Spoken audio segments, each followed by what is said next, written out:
eu quero dizer para vocês que eu me sinto especialmente feliz e emocionado com todo o ambiente, com todas as coisas que Deus até aqui fez nesse culto, com uma convicção muito especial de que aqui Deus nos reuniu para alguma coisa especial, inédita.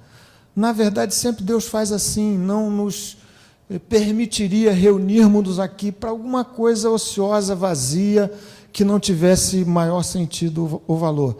Mas, especialmente nessa noite, eu tenho convicção completa de que Deus, por meio da dinâmica do seu Espírito Santo, ativamente atuando entre nós, nos reservou alguma coisa muito particular. E o texto a que vamos dedicar um pouco da nossa atenção é o texto de Isaías, capítulo 37. Da última vez em que estive aqui, desse púlpito, falamos sobre Isaías, capítulo 36, na descrição de alguns elementos que compunham um ataque violento às bases da fé do povo de Deus. E o capítulo 36 descreve, e assim nós fizemos aqui da última vez, certos ataques capitais à vida espiritual e à fé.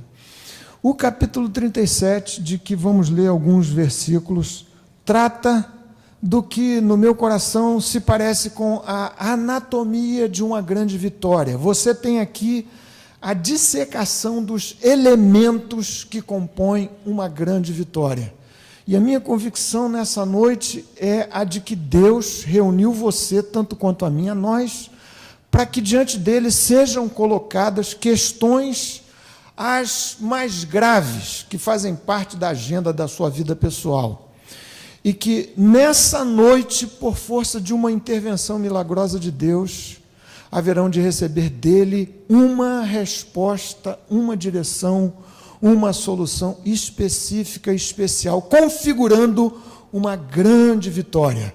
E nós vamos aqui refletir, sem muita demora, para orarmos em seguida, sobre esses elementos que compõem, enfim, uma grande vitória, a anatomia de uma grande vitória. Vamos aqui dissecar elemento por elemento, e você, refletindo no seu coração, diante de Deus e da sua inspirada e bendita palavra, vai anotando estes elementos, para, em seguida, fazermos aquilo que Ezequias fez diante de um enfrentamento enorme, imenso, inimigos superpoderosos, agressivamente atentando contra a sua vida.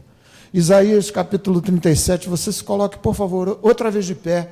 Nós vamos ler aqui alguns textos selecionados. Eu vou lhes indicando daqui, você vai acompanhando. Alguém que esteja sem Bíblia, sem iPad, sem iPhone, seja o que for, você, por favor, facilite a leitura, de modo que todo mundo consiga acompanhar.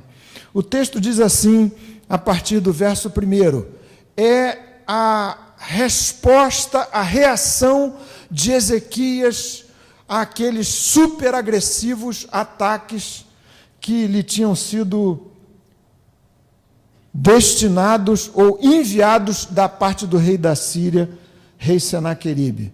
Tendo o rei Ezequias ouvido isto, rasgou as suas vestes, cobriu-se de pano de saco e entrou na casa do Senhor. Então enviou a Eliaquim, o mordomo, a Sebna, o escrivão, e aos anciãos dos sacerdotes com vestes de saco ao profeta Isaías, filho de Amós, os quais lhe dissessem: assim diz Ezequias, este dia é dia de angústia, de castigo, de opróbrio, porque filhos são chegados à hora de nascer e não há força para dá-los à luz. Porventura o Senhor teu Deus terá ouvido as palavras de Rabsaque, a quem o rei da Síria, seu senhor, enviou para afrontar o Deus vivo, e repreenderá as palavras que o Senhor ouviu. Faze, pois, tuas orações pelos que ainda subsistem. Foram, pois, os servos do rei Ezequias ter com Isaías, o profeta. Isaías lhes disse: dizei isto a vosso Senhor, assim diz o Senhor: não temas por causa das palavras que ouviste, com as quais os servos do rei da Síria blasfemaram contra mim.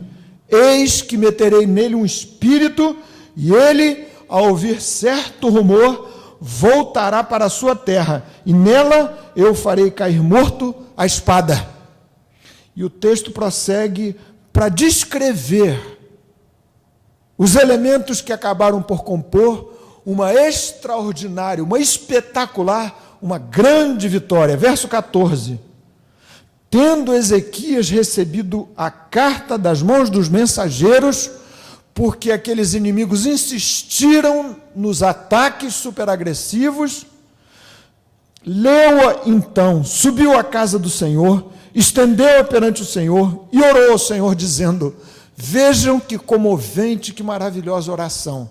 Nós vamos reproduzir nessa noite essa oração aqui. Você apresentando-se diante de Deus com as suas questões, com as cartas que foram dirigidas agressivamente contra a sua vida, compondo as adversidades ou os adversários que nessa hora você tem diante de si.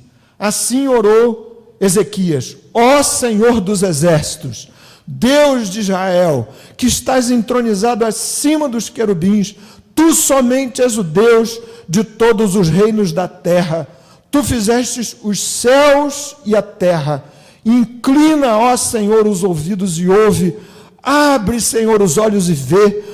Ouve todas as palavras de Senaqueribe, as quais ele enviou para afrontar o Deus vivo.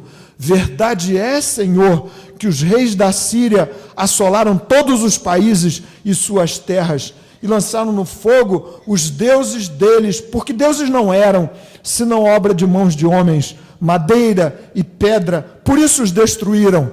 Agora, pois, ó Senhor nosso Deus, livra-nos das suas mãos, para que todos os reinos da terra saibam que só Tu és o Senhor. Bendito seja o nome da sua glória, que excede a todo bendizer e louvor. Para que todos saibam que só Tu és o Senhor. Que maravilhosa oração foi essa! E a partir do verso 33, a bendita, a surpreendente e extraordinária história da intervenção milagrosa de Deus, salvando a Ezequias, seu servo, e ao seu povo. Pelo que assim diz o Senhor, a palavra profética que foi destinada a Ezequias da parte do Senhor por Isaías, acerca do rei da Síria: não entrará nesta cidade, nem lançará nela flecha alguma, não virá perante ela com escudo, nem há de levantar tranqueiras contra ela. Pelo caminho por onde vier, por esse voltará, mas nessa cidade não entrará, diz o Senhor, porque eu defenderei esta cidade para livrar, por amor de mim e por amor de meu servo Davi. Então saiu o anjo do Senhor e feriu no arraial dos assírios a 185.000. Quando se levantaram os restantes pela manhã, eis que todos estes eram cadáveres. Retirou-se, pois, Senaqueribe, rei da Síria, e se foi, voltou e ficou em Nínive. Sucedeu que, estando ele a adorar na casa de Nisroque, seu Deus, Asdrameleque e Sarezer, seus filhos, o feriram a espada e fugiram para a terra de Ararate. E Esaradom, seu filho, reinou em seu lugar. Aqui se tem, portanto, a descrição dos impressionantes, surpreendentes elementos que compuseram uma grande vitória, que haverá de ser minha e sua, em nome de Jesus, em nome do Senhor, o Deus de Israel, o Deus da minha vida, o Deus da sua vida. Você pode se assentar. Agora então, meu querido irmão e irmã, coloque no seu coraçãozinho aí essas causas, essas questões. Talvez vários de vocês já tenham escrito tais questões, tais causas, naqueles bilhetes que a gente vai trazer daqui a pouquinho para orar. Que elementos são esses que compõem uma grande vitória diante de Deus, diante da vida, diante dessas causas que ameaçam tragar a sua vida lá pelas tantas? Primeiro elemento, na dissecação desses elementos, na anatomia de uma grande vitória, é um elemento óbvio, mas que penso que o Espírito Santo traz para o seu coração para estimular,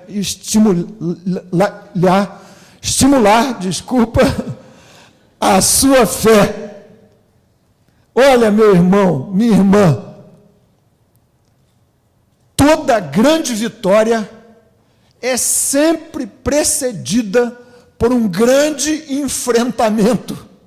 Isso é o óbvio, mas não se configura grande vitória alguma sem que diante de você, diante de mim, se estabeleça um grande adversário, um grande enfrentamento. O salmista no Salmo 60, lá no finalzinho, versículo 13, orando nestes termos: em Deus faremos proezas. Mesmo texto finaliza o Salmo 108, em Deus faremos proezas. Uma proeza só se configura, só se estabelece, só se caracteriza quando existe um grande adversário a ser batido. Porque de outra forma, não se trataria de proeza absolutamente nenhuma. Então, o que quero dizer com isso aqui nessa noite, antes de nós orarmos? Você tem na sua vida, no seu coração, nessa sua agenda de questões, de causas colocadas diante de Deus, algumas questões graves, sérias, crônicas, pesadas, insistentes, recorrentes, renitentes, são grandes causas. Saiba você que está diante da sua vida, diante do Deus da sua vida, do Deus das nossas vidas, estão estabelecidas todas as condições para que se opere da parte de Deus uma grande e extraordinária vitória. É só porque o enfrentamento é de ordem superior. Uma vitória de ordem superior está por vir para o louvor da glória do nosso grande e soberano Senhor.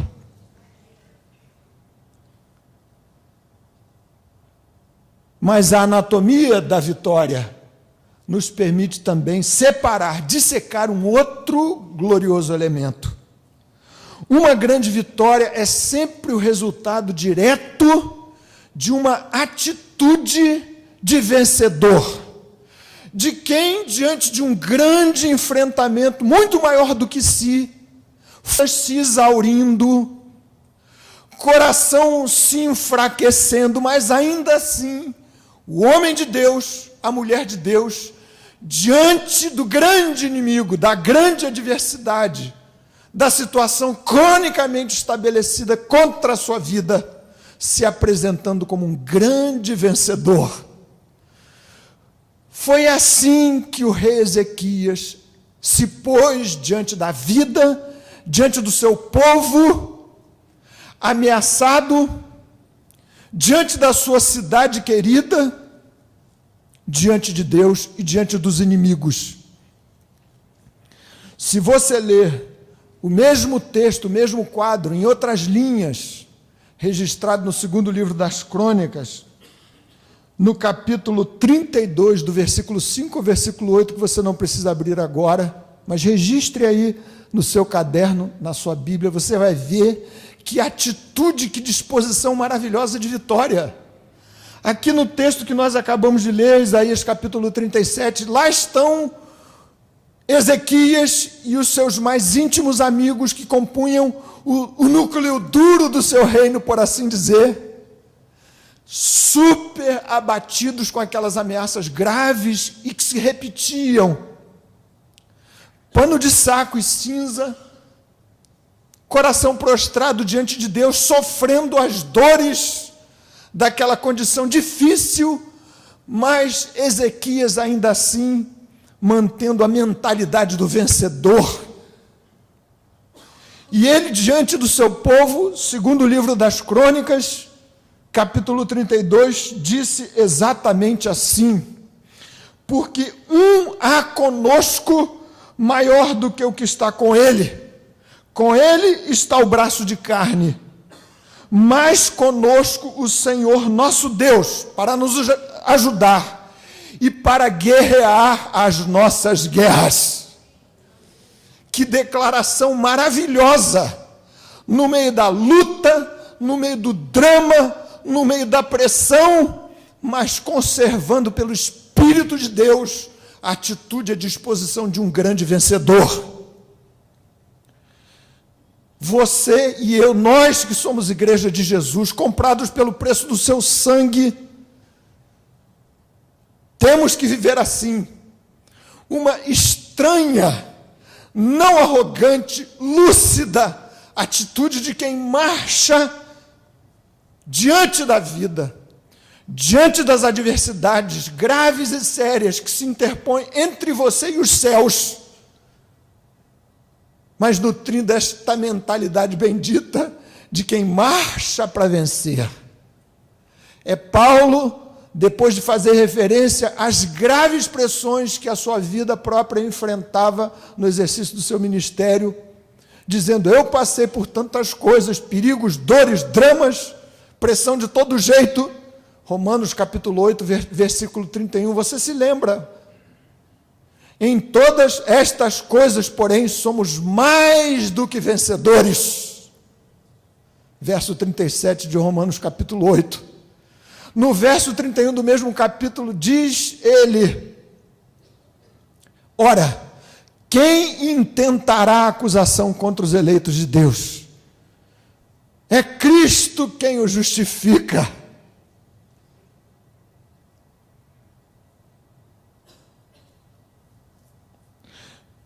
No segundo livro, segunda carta de Paulo aos Coríntios, há uma expressão tão maravilhosa que você deve guardar sempre no seu coração. Capítulo 2, versículo 14.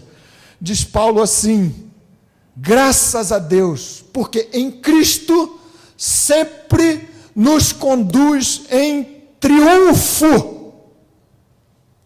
Em Cristo somos sempre conduzidos triunfantemente. A atitude de um vencedor que sabe que sua vida está lastreada no poder de Deus faz toda a diferença diante dos grandes enfrentamentos da vida. Esses dias, muito me comoveu, não sei se a vocês, quem teve a oportunidade de ver a notícia, um ex-piloto de Fórmula 1, chamado Alessandro Zainardi, italiano, que há 11 anos atrás sofreu um acidente gravíssimo, por conta do qual perdeu as duas pernas, quando corria na Fórmula Indy. Quem é que viu essa notícia? Ele foi campeão das Paralimpíadas, está difícil de falar agora, era Paralimpíada, agora é Paralimpíadas, do ciclismo. E eu vi, página central do jornal, matéria de capa do jornal, ele levantando a sua bicicleta, e copiei aqui o que ele disse. Me comoveu por ver a atitude daquele esportista. Perdeu as duas pernas, depois eu vi, depois de ter ganho por 2 vezes o campeonato de Fórmula Indy, era corredor de Fórmula 1, bandeou-se para a Fórmula Indy, lá foi 2 vezes campeão mundial, e foi acometido por um acidente a 320 km por hora, perdeu as duas pernas. 1 ano depois já insistiu em correr de novo, e aquilo parece que não deu muito certo, acabou por fim se integrando à equipe nacional de Paralimpíadas da Itália. E ele disse depois dessa vitória: comecei do nada, foi contra todas as probabilidades, mas deu certo. Se você tem um horizonte para olhar, a felicidade está ao virar da esquina. A vida me deu a chance de fazer tantas coisas surpreendentes nos últimos 11 anos, que eu sou um cara de sorte.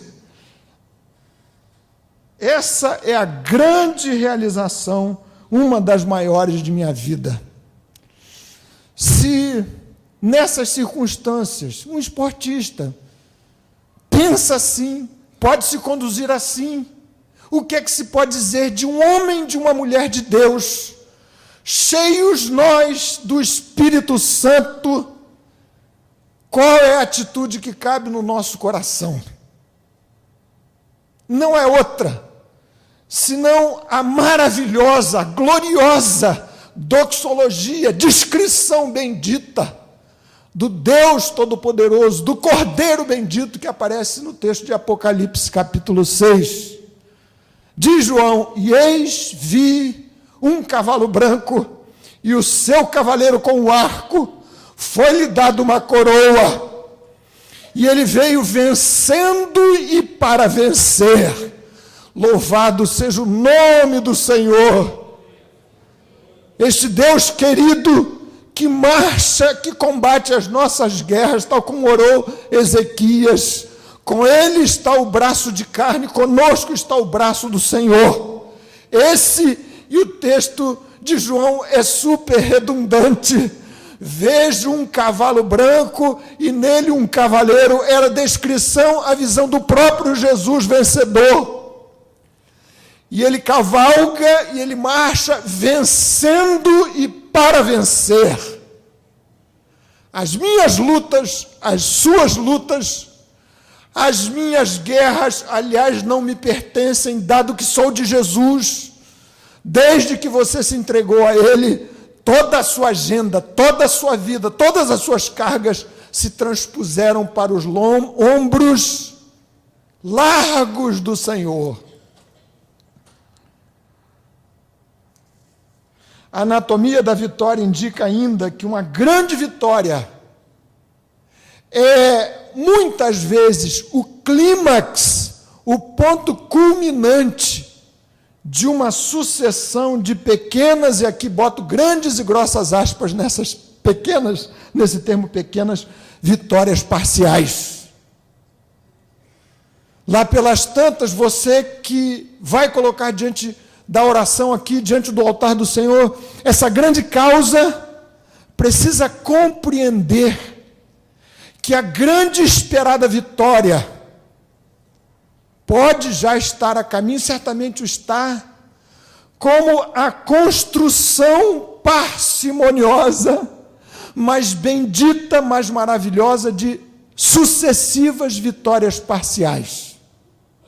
Ainda não definitivo, mas sim alguma coisa gloriosa, que eventualmente lhe parece pequena diante do que precisa ser vencido ainda, mas que Deus já operou, porque você deve agradecer e celebrar.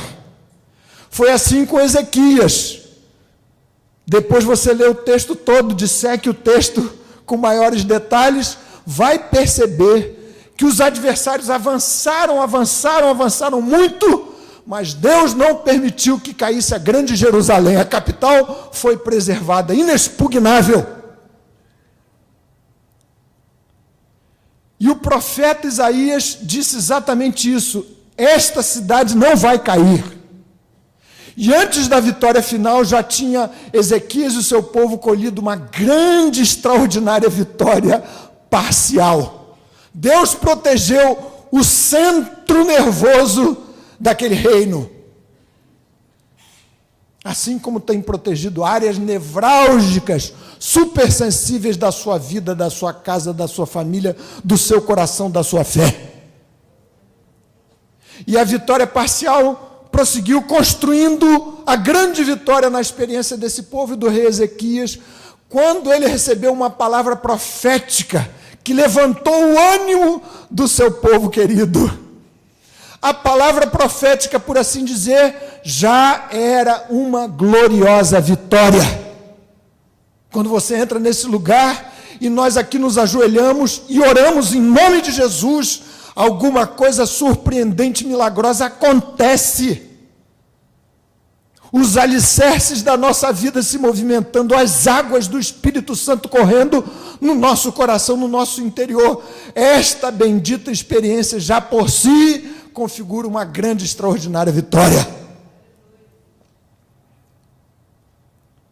E mais adiante, não se poderia chamar de pequena vitória, ainda parcial, mas já uma grande, extraordinária intervenção do anjo do Senhor, derrotando 185 mil depois de já ter mandado um rumor estranho nos ouvidos do inimigo, que o distanciou de Judá e de Jerusalém. Deus está certamente operando na direção de uma grande vitória. A construção da grande vitória pode eventualmente estar envolvendo a construção ou a conquista de espaços parciais. Marcos capítulo 8, versículo 22, existe o registro de uma estranha cura que Jesus operou em estágios. Um cego trazido à sua presença, e os circunstantes, amigos do cego, certamente pedindo a Jesus, de maneira súplice: ó Senhor, cura este nosso amigo. E Jesus lhe impôs as mãos sobre a cabeça, orou por ele, aplicou nos seus olhos um estranho lodo feito com a sua própria saliva, e perguntou àquele homem: o que é que você vê? Ele disse: vejo os homens como árvores que andam. Em seguida, Jesus lhe impôs as mãos outra vez, e então ele ficou definitivamente curado. Agora, vai estudar exegese, hermenêutica e tudo mais, para entender por que Jesus curou em estágios. Ou você duvidaria, claro que você não duvidaria, que num ato Jesus poderia ter definido a cura completa, a grande vitória, mas porque procedeu em estágios, diferentemente do que operou em outras situações. Eu não sei, e não me cabe aqui nessa hora digredir do nosso ponto para tratar disso. O que importa é compreender nessa hora que nesse momento cabe a você e a mim celebrarmos juntos as conquistas parciais mediante as quais Deus anda a construir uma grande, estupenda vitória na minha vida. A vida vitoriosa, aliás, não é episódica. Não acontece no surto, no espasmo, no susto de uma situação isolada. Um milagre, uma intervenção, sim, sem dúvida, eu espero isso, espero que você também o espere, mas Deus está a construir uma vida vitoriosa para a minha experiência, para a sua, para a nossa igreja, fruto de vitórias parciais, as quais devemos juntos celebrar nessa noite. Uma grande vitória é sempre conquistada por meio dos grandes recursos de Deus.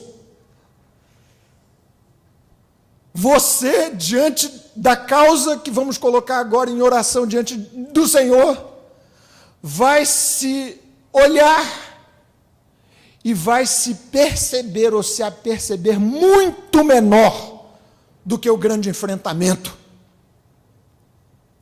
No entanto, não é essa a comparação que cabe. O enfrentamento, a luta, o adversário, a adversidade, a cronicidade do problema e do drama versus as suas forças, as minhas forças. Se esta for a comparação, a gente sempre perde. Sempre perde. A comparação que cabe é: o meu Deus é maior, muito maior do que os meus problemas. Não é assim que a gente canta, pastor Henrique? O meu Deus é maior. O impossível Deus vai fazer. Nós cantamos aqui, enquanto a gente cantava, o Espírito Santo me falou tão fortemente: nessa noite o impossível haverá de acontecer entre nós. Porque Deus é muito maior. É muito maior, e as grandes vitórias espirituais constroem-se por força da operação, da atividade milagrosa, dos recursos patrocinados pelo Deus Todo-Poderoso. Não por força da sua vida, da minha vida, por meus recursos, por força da minha argumentação, nem mesmo por força das minhas orações, das suas orações, da sua consagração, são os recursos de Deus. E assim é que estranha e milagrosamente operou-se a grande vitória.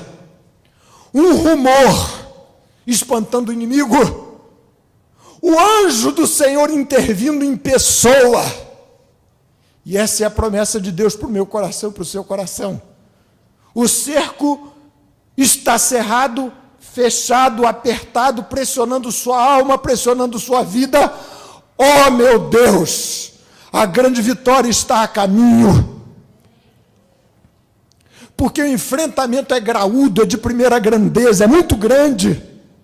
Senhor, me concede a mentalidade, a disposição, o bom ânimo do vencedor em teu nome. Mirando os céus, mirando o comandante das nossas guerras, o capitão dos capitães, o Senhor Jesus, vencendo e para vencer. Ó, bendito Deus, concede-me a graça de celebrar as grandes conquistas que até aqui já pude amealhar para a minha vida. Ó Pai Celeste, ajuda-me a depender dos teus incomparáveis recursos. Lucas, capítulo 18, versículo 27. Os impossíveis dos homens são possíveis para Deus. Os recursos estão com o Senhor, que é muito maior do que as nossas dores, dramas, contradições, ambiguidades, loucuras. O meu Deus é maior. Finalmente, queridos irmãos, uma grande vitória sempre decorre de um grande clamor. Viram o que fez Ezequias? Foi ao templo, à casa do Senhor, pedir oração. Foi em jejum, foi aflito, foi à casa do Senhor, como eventualmente alguns entraram aqui nessa noite. A casa do Senhor. E tão enfraquecido estava que naquela hora pediu a intercessão do profeta, mandou um recado a Isaías: Isaías, por favor, faze tuas orações pelos que ainda subsistem. Quem sabe entre nós alguns sem energias para se ajoelharem, para orarem por si. Nós vamos orar juntos agora.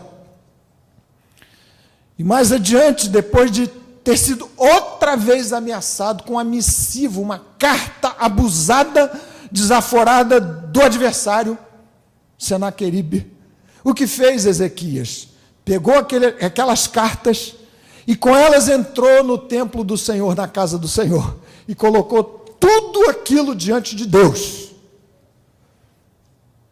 Eu quero chamar você aqui nessa hora com essas cartas. Você que escreveu o seu bilhetinho ali, com pedido de oração, ou não, simbolicamente virá aqui nessa hora, como fez Ezequias naquele dia, dizendo: ó Deus, aqui está o registro insolente destas cartas, dessas ameaças contra a minha vida. Seja o que for, a adversidade, o adversário, a pressão, a luta, a dor, a doença, nós vamos fazer da mesma forma, se você o desejar, é óbvio. Você pode vir até aqui dessa maneira, como quem traz para o altar do Senhor o peso do registro de questões que são maiores do que você, para serem colocadas no altar do Senhor. Nós vamos orar juntos aqui. Toda grande vitória decorre de um grande clamor, e é isso que vamos fazer agora. Um grande clamor que haverá de subir aos céus para reconhecer que Deus é soberano. Foi a oração dramática de Ezequias: Senhor, é verdade que aqueles perderam porque tinham deuses que de fato não eram deuses, não podiam absolutamente nada, mas o Senhor é maior e é soberano. E assim nós vamos orar agora. Você pode vir até aqui, se o desejar, trazendo essas cartas, simbolicamente, o nome da família, do familiar, do parente próximo e distante, do emprego, da porta trancada, seja o que for. Meu Deus é maior. O impossível Deus vai fazer. E as glórias serão todas dirigidas a Ele.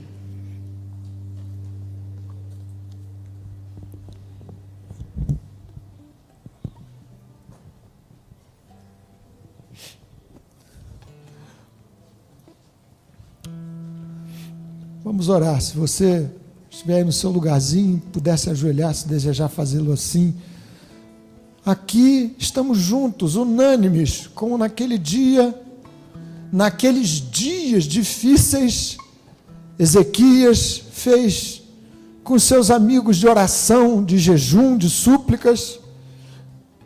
Queridos homens de Deus, e depois com o profeta Isaías, para se colocarem diante do Senhor. Senhor querido, nós estamos juntos aqui nessa hora, tão gratos pelas grandes vitórias já conquistadas na Tua santa presença. Estamos aqui, e essa é uma grande vitória a ser celebrada, na construção do clímax glorioso que nos haverá de encontrar nos céus contigo. Obrigado porque o Senhor tem defendido a santa Jerusalém dos ataques do diabo. Mas agora, ó nosso Deus, Tu que sondas a mente, o coração, que sabes nos detalhes aquilo que se passa nas nossas vidas, Tu que tens o registro do que ficou para trás nas nossas biografias, algumas tão confusas, tão embrulhadas em situações difíceis de serem resolvidas, aliás, impossíveis. Ó Deus, opera nessa noite o impossível para o louvor da Tua glória. Senhor, estamos aqui juntos reconhecendo o Teu poder, reconhecendo que conosco está o Senhor nosso Deus, para nos ajudar e para pelejar as nossas pelejas, para guerrear nossas guerras. Pai querido, infunde pelo Espírito Santo, e não por um emocionalismo vazio, mas por uma infusão do Espírito de Deus nas nossas mentes, nas nossas almas, no nosso coração, essa grande disposição da vitória, que fez Paulo e Silas celebrarem o nome de Deus, quando estavam colocados na masmorra, difícil, dura, escura, do sofrimento e da dor, mas cantavam na madrugada louvores ao Deus bendito das suas vidas, das nossas vidas. Ó Pai Celeste, infunde esse cântico glorioso nessa estranha contradição da alegria no Espírito Santo no meio da luta e da dor. Pai Celeste, há portas aqui que andam trancadas, e quem as trancou foi o diabo. Então te rogamos em nome de Jesus que o anjo do Senhor agora destranque tudo isso. Senhor amado, divisão nos lares, se há destas situações aqui representadas, em nome de Jesus, que haja reconciliação, pais, filhos, cônjuges entre si, filhos com pais, uma grande revolução do Teu bendito amor entre nós. Ó amado Deus, doença crônica, que teimosamente insiste em destruir a paz, em machucar a vida, em nome de Jesus, te rogamos que o bálsamo da cura, uma pasta de figos agora seja colocada nestas feridas, em nome do Senhor. Amado Deus, a solução econômica, financeira, que abate a vida, que humilha o servo, a serva do Senhor, ó, em nome de Jesus, que o Senhor abra as janelas dos céus e dos altos para o louvor da Tua glória mesmo, venha uma provisão adicional para os Teus filhos e filhas nesta hora. O pecado que insiste em vencer, insiste em amealhar espaços na santidade da vida de alguns e de outros, em nome de Jesus, interpõe-se aí, ó Deus, para confirmar a vida vitoriosa dos Teus filhos e filhas nesta hora. Exaltamos o teu nome com muita gratidão, porque o Senhor nos ouviu. É o clamor que precede a grande vitória. E a ti sejam as glórias, as honras e os louvores, em nome de Jesus. Amém. Amém. Louvado seja o Senhor. Amém. Glória a Jesus. Glória a Jesus. Amém, Jesus.